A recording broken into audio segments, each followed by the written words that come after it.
Welcome to this episode of the Founders Fireside Podcast. Today we have a special guest, Julie Heath, the Executive Director of IU Innovates. Julie, welcome to the podcast. Thanks for having me. Of course.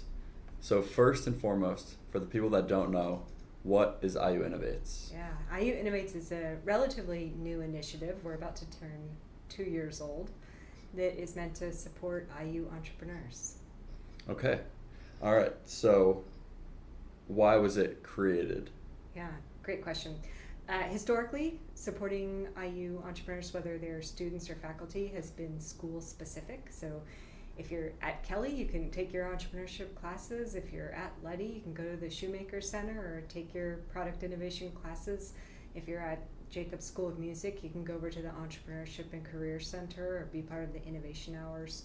But there historically hasn't been a university-wide effort so that no matter what school, what major, what campus you're on, there's not historically been a way for anyone to plug in to that entrepreneurship skill set and ecosystem.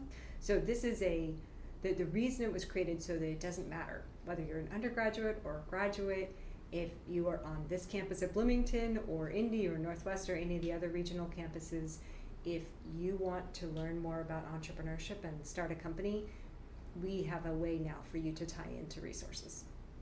Got it. Yeah, I was surprised when I met entrepreneurs over the summer that were part of IU Innovates in the Indianapolis campus. Yeah, that's right. I had no idea. We even had one of them come down to be part of Startup Summer at the Mill from the IU Indy campus. Yeah, that's right. She was actually my last guest on the podcast. Bree? Yeah. Oh, fantastic. Yeah. Great. Yeah, perfect example. So, IU Innovates was created to empower entrepreneurs at Indiana, no matter what campus they're on, no matter if they're undergraduate or in the graduate schools. What have you noticed works well to empower entrepreneurs, and what have you noticed that doesn't work well? Yeah. Well, I think what doesn't work well is isolating entrepreneurs.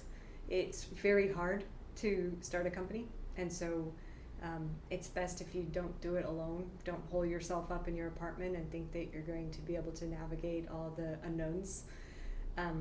So on the opposite end of the continuum is what works well, creating startup communities. So the first thing we did is we hired a few undergraduate, and I think they were all underclassmen entrepreneurs, to start building the community here at the Von Lee building.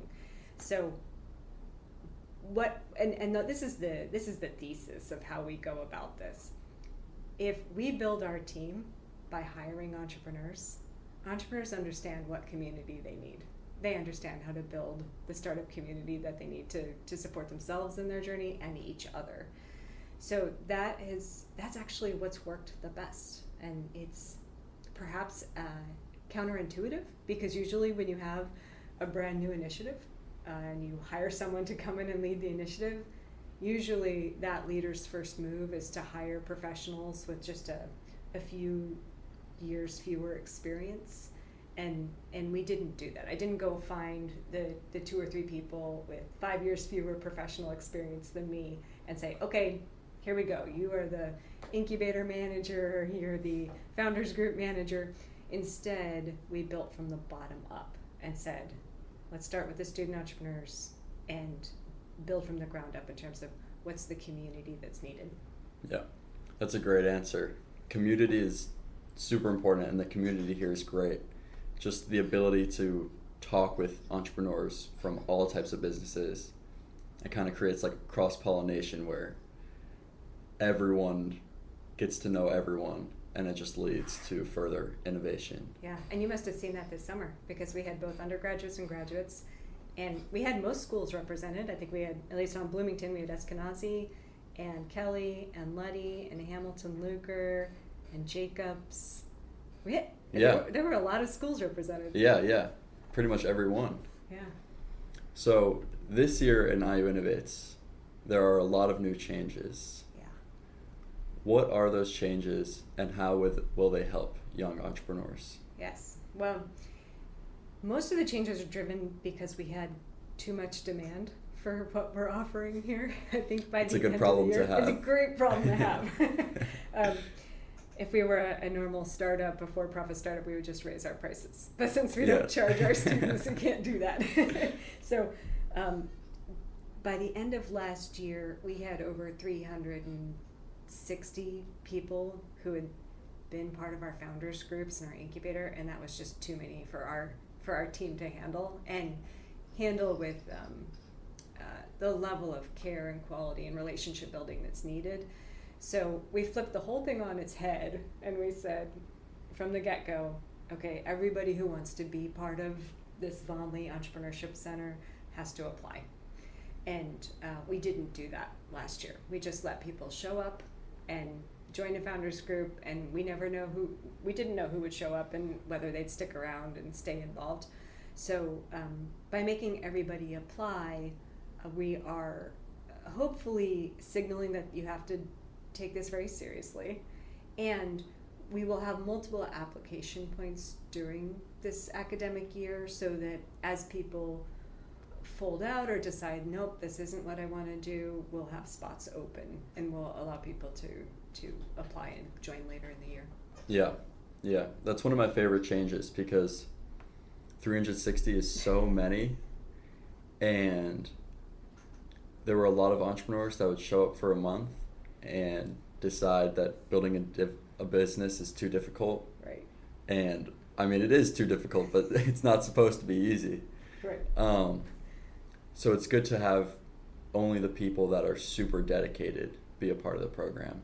Yep. So that they get more attention and help and access to the community. Right. Yeah, it's important for the give-get to work, because our culture of helping each other is the secret sauce. And if you don't feel like you have a sense of everybody else who's in the community and that you can give and there's that sense of reciprocation when you need help, I think it breaks down. So I actually think having a smaller, tighter community is key to the thing that works best, which is the culture of helping each other. Yeah. I think Jack Wax is like so helpful to so many founders. Like he ran a workshop or a couple workshops on social media. Yeah. And it was just so insightful, and you get like a room full of people and they're all learning from someone who's actually done it over and over again. Yeah. So Jack Wax is a perfect example. Who are the people that make IU Innovates what it is, both on the front end and behind the scenes? Yeah.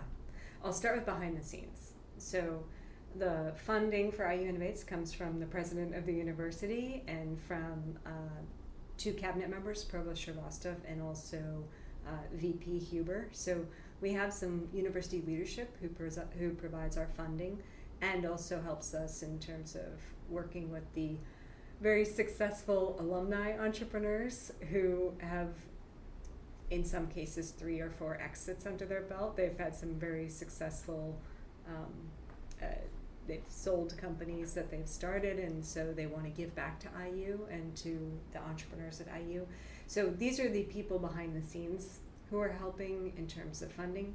There's also people behind the scenes who are helping in terms of running this place. It's not always visible, but the whole university relations team, which includes state relations, federal relations, local relations, and a few other pockets of activity, they make this place work in terms of the IT and the finances and the HR. We couldn't do this without them. And then in terms of the folks who are not behind the scenes, you probably know them all. It's all of our community managers who are all student entrepreneurs, and our founders and residents who have just recently graduated but are also running their companies or are in the process of starting a company or have just shut down a company. Those are the folks who are on our team who make this possible. And then we do have about 4 full-time staff members at IU Innovates, all entrepreneurs, and it's I think a key part of this, which maybe isn't intuitive or obvious that you would hire entrepreneurs as the first step because they're busy building their company. But I think that's a component of our secret sauce. Okay. Yeah. Yeah. So I haven't met anyone who's behind the scenes, but I would just say thank you to them because they make this possible. And of course, the people on the front end, Parker, Thomas, Annalise, Isabel, Jack Wax, etc. Yep. They're all incredible. Yes. So, got a great team at IU Innovates. Yes. I wanted to ask about like how you measure success for IU Innovates. What are the metrics? What do you look at to dictate if you're doing well or not with leading IU Innovates? Yeah, it's such a good question because you have to be able to answer that no matter what you're building. And so first and foremost, I need to know who our entrepreneurs are and where they are in their journey. So if I can answer that, if I can say, we have 100 entrepreneurs, these are the 6 schools that are represented. It's a mix of graduate students and undergraduates with these, at these class levels or these graduation years expected. And then I can say, here are the problems they're solving, and here's where they are in their journey, whether it's exploring a problem space, also called the idea stage, whether they have their napkin drawing or their Figma drawing or their other aesthetic prototype, whether they have their functional prototype or their MVP that they're testing with the people who have the problem or their end users, or whether they have customers. Someone's opened their wallet and said, yep, that solves the problem that I want solved. I would like you to keep building that product or service. We're going to have a mix of people in all of those stages, and then what we will measure ourselves on is how they move through that journey. Because at the end of the day, a startup community only works, an entrepreneurial ecosystem only works if there are successful entrepreneurs. And I don't mean just successful in terms of running a profitable company or getting venture or debt investment. I mean, they're able to solve the problem they want to solve, find the market opportunity, and or learn something in that journey that allows them, each entrepreneur, to decide, yep, I want to keep working on this problem, there's a viable market here, or nope, I'm going to pivot and go back and find a different problem space to work in, or I'm going to join another startup and spend the next professional chapter with another startup. So just to summarize, we have to know who the entrepreneurs are, where they are in their journey, are they moving through that journey, sometimes we call it the learning and launch journey, and as they move through that journey, are we accelerating them, or are we removing barriers, or are we removing friction points for them? And then do they themselves say, yep, that was a very meaningful learning experience for me? Yep. I like what you mentioned about how it's not, like, being profitable is not the only metric on if an entrepreneur is successful, because they might not be profitable yet, but they might be serving customers in a way that helps them be more productive or save them time or money. And that shows that their venture has a good chance of being successful, yes, even if they're not bringing in profit yet. Right. Because at the beginning, you're almost definitely losing money at first. That's right. Yeah. That's right. And we can even dig into specifics if it would help if we look at who's been part of this community, who is people who are solving really important problems but aren't necessarily profitable yet. I think of, let's choose someone from a graduate student who recently graduated, Ned Bingham, who we can share this. Yeah, I'll put it on. So that anyone who's listening to this can read the story. Ned Bingham already had his PhD, came here for his MBA specifically because he wanted to launch Broccoli. I call him our semiconductor entrepreneur. Yeah. He's all about democratizing chip design. And so if we look at that journey for him, setting up a semiconductor startup, profitability might be a long way off, but he is solving a really hard set of challenges that will be used in anything microelectronics. And when you innovate in a space like that, you're doing a lot of really interesting, game-changing work. Yeah, yeah, especially semiconductors. They're at like the center of geopolitics right now. Right. It's so important that chip production is local, or as local as it can be.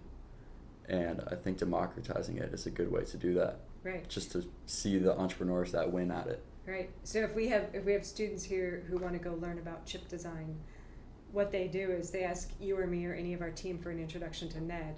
They go over to the mill and they sit down with Ned or his co-founder or his teammate to talk about what they can do to learn about chip design. Like that's an opportunity that's available right now. Yeah. Wow. I haven't seen him in a long time, but he's a great example of someone doing important work. I also think Izzy. Yes. Another example for rehab. Yes, let's dig in on Izzy and Relate XR, because that's another perfect example. So we'll make sure that people have access to the stories of Relate XR. This is a co-founding team that has 3 people. It's Izzy Branham, who's an undergraduate, Dr. Oberlin, who's at the medical school, and then Andrew Nelson, who's an alum from Luddy, but with VR expertise. So he's the technical VR expert. And what they are doing is they're basing their VR experience on 30 years of research around substance use disorders. So I'll do the very layperson example of this startup. If I am in treatment for substance use disorders, I put on this headset and they have created an avatar, a likeness and a voice likeness, a physical likeness and a voice likeness of me. I talk to me, but future me, so I'm aged. I don't remember if I think it's 10 or 15 years, but I don't talk to just one version of my future self. I talk to 2, addicted and not addicted. So it's a very Ghost of Christmas future type of experience where I talk to my future selves, and it's working so well that they have over $5 million in funding from NIH.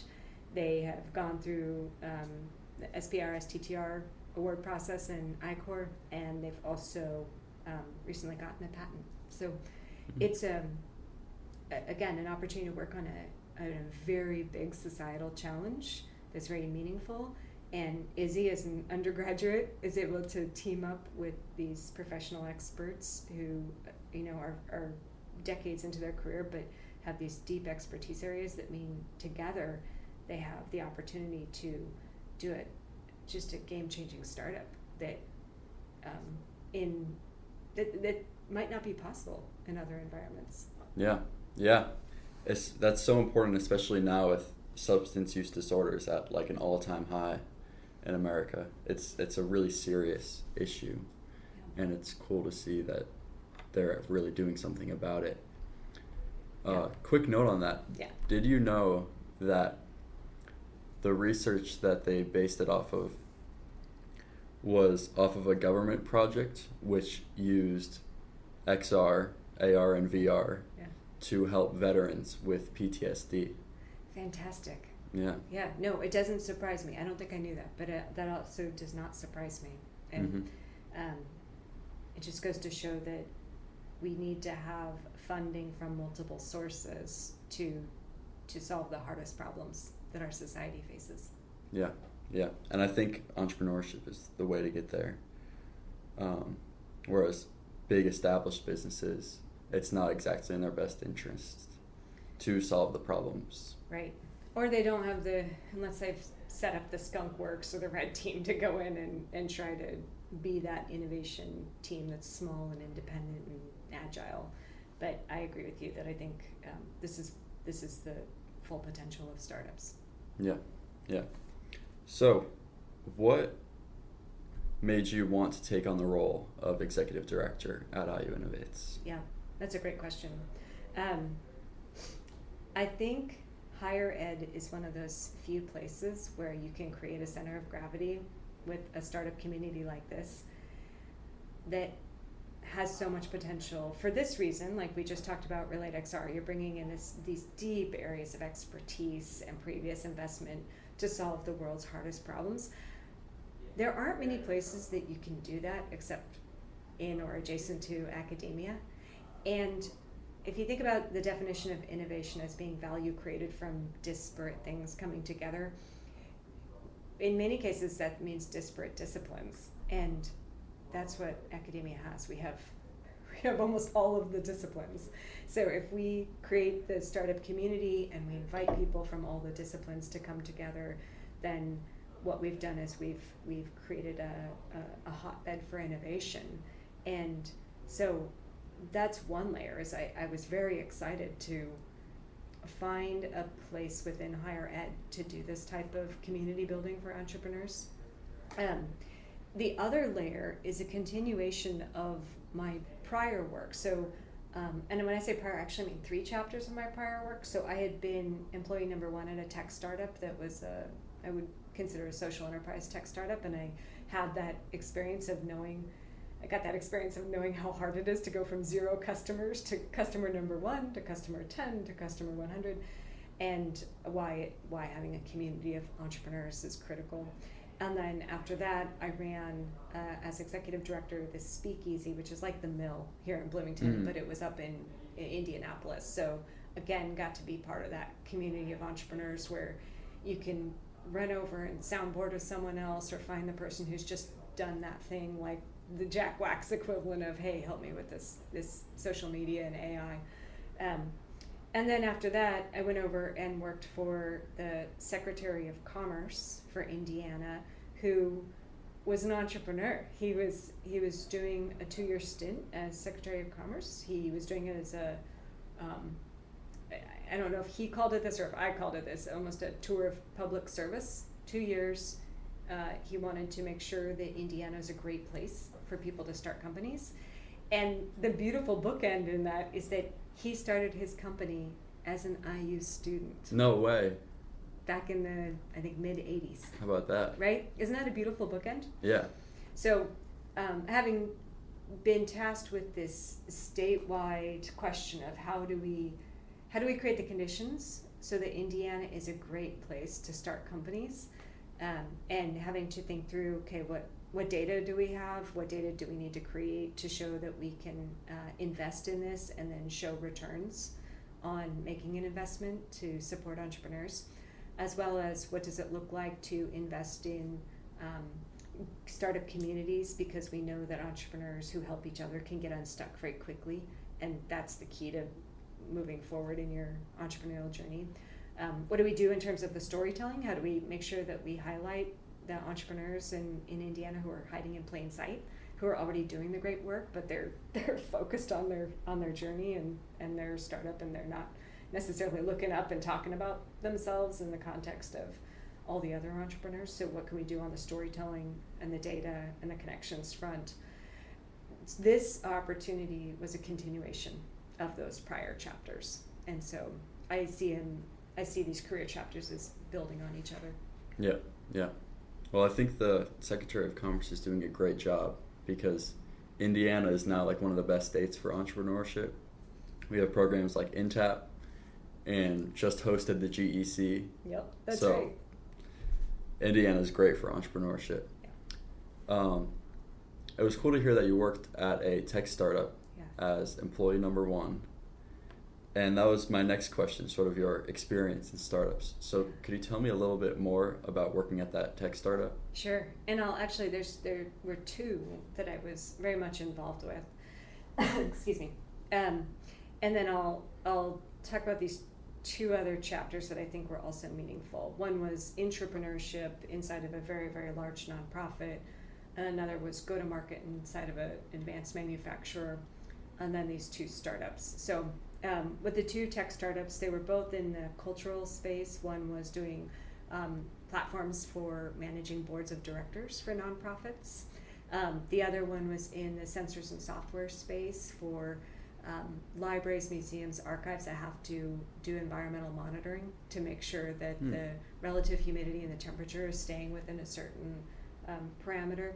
So being able to be involved, boots on the ground, early on in both of those tech startups was incredibly meaningful. Just to learn the journey, learn the lingo, understand that it is a roller coaster. Even if you have everything going for you, it's still really, really hard. So those both were incredibly useful for everything that we're doing here, that we're doing now. All of those lessons, all of those learnings. And then the chapter before that, in this advanced manufacturer, I got to see what happens inside of a company that makes things where it's cutting edge technology. It has there were business challenges, like when the product was doing its job, it was completely invisible. It had a hard to remember name. And there was a distribution channel that was very complicated. And so when you have a highly technical product and many people before it gets to the end user, you have a terrible game of telephone. And so a lot of going to market with that product was about, how do we connect the people who make the product with the end users and facilitate those conversations? Because the game of telephone was not good for anybody in the mix. And then that came about because of my first jobs out of grad school, which were at the Smithsonian. So it's a little bit different. You don't think of someone who's interested in entrepreneurship and creating the conditions for entrepreneurs as starting a career at the Smithsonian Institution or our National Museum. But what I did there were a few projects that were brand new. So the institution hadn't done these types of centers, hadn't done these types of projects before. And again, similar to entrepreneurship, there was a leader who said, we want to try this new thing, we've never done it before. There's a whole bunch of problems in that space to figure out, and then you have to prototype it, you have to iterate it, you have to collect feedback, and then get this thing stood up, whether it's a center or an initiative. And that I now know hindsight that was entrepreneurship inside a big organization, which is often called entrepreneurship. But it was I think also very important for this current role, because what we're doing with IU Innovates is we're standing up an initiative that hadn't been done before. And a lot of those steps are the same. A lot of the mindset of seeing problems as opportunities, that's the same. Yeah. Problems as opportunities. Yeah, you never run out of opportunities. Yeah, because there's always problems. That's right. Yeah, that's interesting. A lot of what you said was really interesting. Anytime you're in an organization and you're spearheading something new, that is entrepreneurship. Yeah. I mean, even at the biggest companies in the world, Google, Amazon, whatever, I'm sure there are like teams in there that have complete entrepreneurial mindsets where they have to create and innovate. Yep. Just like without guardrails and push forward. Let's talk about the future of IU Innovates. Yeah. Where do you see it in 5 years, 10 years? What's going to stay the same? What could change? Yeah. Oh, that's such a good question. And then I'm curious to know your thought on that too. So what will stay the change? Startup communities. So I think each campus will have its own startup community, and the culture will be one of helping each other. I think that'll stay the same. What will change? We will have more of those. So we're up and running here in Bloomington. I think we will see in the next 5 years the same type of community at IU Indy. We're just starting that process at IU Northwest, and I think the other regional campuses will start to create those centers of gravity for their own startup communities as well. What is most exciting on the 5 to 10 year front is this idea that we touched on earlier, which is our job is to make sure our entrepreneurs get unstuck, because you know this, when there's no blueprint for what you're doing, it's like that's known, you're going to get stuck. If you're inventing something or you're creating something that hasn't been done before, there's no blueprint. And so the only thing we know for sure is that our entrepreneurs are going to get stuck. So what we do with this culture of helping each other is we create the conditions to get unstuck as quickly as possible. Now, we can probably solve 80% of our entrepreneurs' problems in terms of getting unstuck within our own community, and then the peripheral community, like, you know, the invisible helpers behind the scenes here at the university or at the mill. But then there's that 20% where we actually probably have to reach out into the wider world. And actually the Relate XR team is a good example of this, because they're doing a process for substance use disorder that hasn't been done before. So some of their technical questions around going through that FDA process are best answered by someone who's been in the healthcare startup space for a long time and that person's network. So what we were able to do is reach out into our alumni network, which is huge, right? We have over, I think it's 800,000 living alumni. Yeah. Someone can get our entrepreneurs unstuck. We just have to figure out who this someone is. And when we do that, when we find that expert in our alumni network and our entrepreneurs, like in this case with Izzy, we practice a lot, getting very succinct in describing the blocker. So the way that looked is I worked with Izzy to make sure that he could write that description of that blocker, that hurdle, as succinctly as possible. I think we got it down to 150 words. And then the ask to this alum who has sold 3 or 4 companies, has always been in the technical and health space, was, would you take a 15-minute phone call with Izzy? He has this question. He'll be able to ask it very concisely, and then you can share your thoughts and insider expertise. That process of having all of our entrepreneurs here on maybe a weekly basis report out, what are you stuck on? What are your blockers? Can we solve them here internally, or do we need to reach out into the wider community to find that expert? How do we do that? How do we go out and find that expert in our alumni base? And then how do we make sure to do that warm introduction? So it's very respectful of each person's time, but it's also very clear, here's the question that's being asked, here's the nature of that blocker, so that the alum can say, yep, I can help with that, or nope, not my area of expertise. When I think about where we're going to be in 5 to 10 years, we're going to have this whole process ironed out and scaled so that everybody understands, if you're an entrepreneur at IU, your opportunity to make quick progress through your journey by getting past those blockers is expedited in a way that doesn't happen anywhere else. Like, that's the big ambitious vision. Yeah, like a local Y Combinator. Right. So, for my opinions, I think what will change is the success rate of entrepreneurs. Yeah. I think it's going to go up. As we learn more and more about what halts growth of early stage startups, Yep. we'll figure out more and more how to climb over those hurdles and obstacles.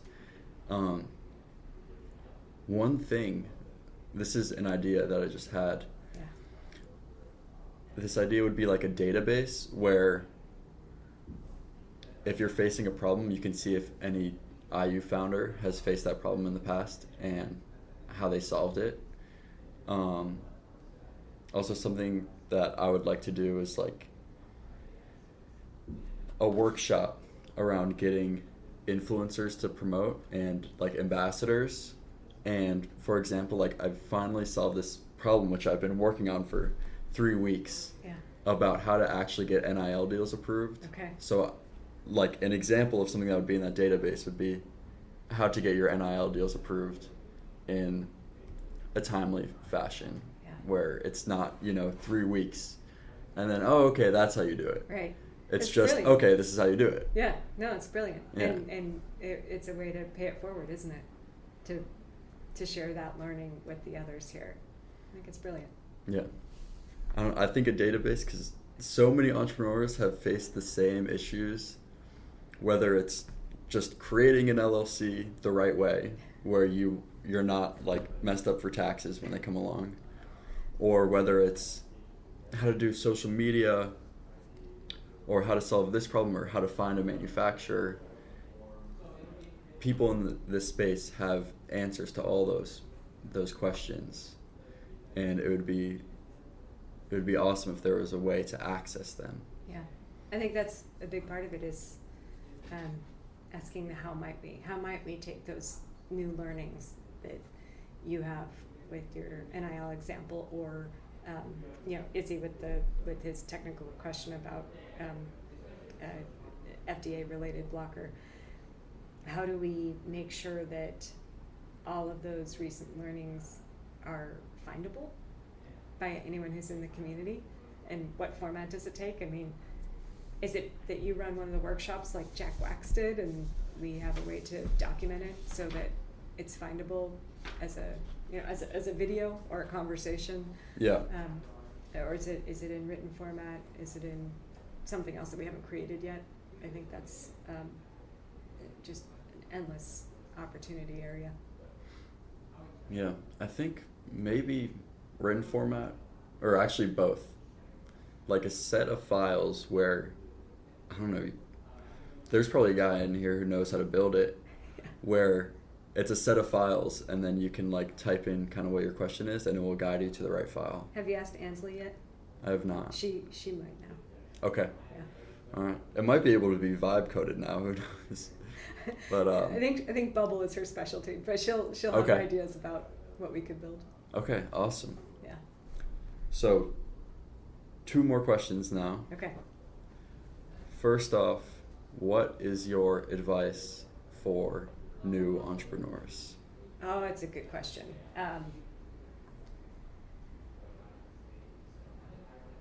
I'll make it 3 parts. Know your elevator pitch. Even if you don't have your idea, talk about what problem space you're interested in. Make it tight, so that when someone says, "What are you working on?" you have something to say. 2, as soon as you have a little more information, do your executive summary. Have a 1-pager that anyone can use on your behalf. So what I find holds our entrepreneurs back is when I know someone who can help them, but they don't have a 1-pager for me to share.